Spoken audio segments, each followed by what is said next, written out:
The universe, internal, external, collision of improbable forces, small ideas colliding with massive forces. This for me is Mahler. These kaleidoscopic notions.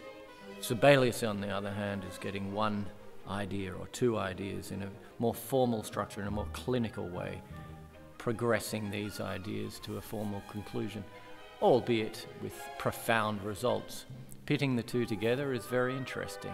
We have a lesser known Sibelius Symphony No.6, which does feature the strings a lot, and one of Mahler's best known symphonies. I think it goes in order of favourites, 1, 5 and 4. And so pitting the two together is a very interesting experiment. The portal to me, accessing Mahler, I always loved listening to Mahler, especially this symphony, and then reading about all the sonata form and the sort of more classical structure. But I heard something quite different. I heard kaleidoscopic colours for a start, and wanting to hear more. The contrapuntal nature of things, as I say, colliding, different dynamics, different harmonies, different motivic fragments. It's almost like a forerunner to the great American century.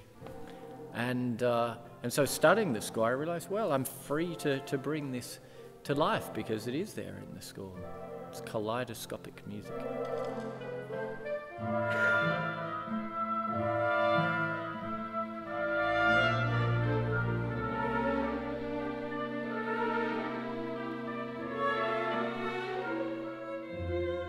Last movement, the beautiful last movement, the singing, glorious, simple last movement. I always thought it was just simply that, a child singing a notional concept of heaven.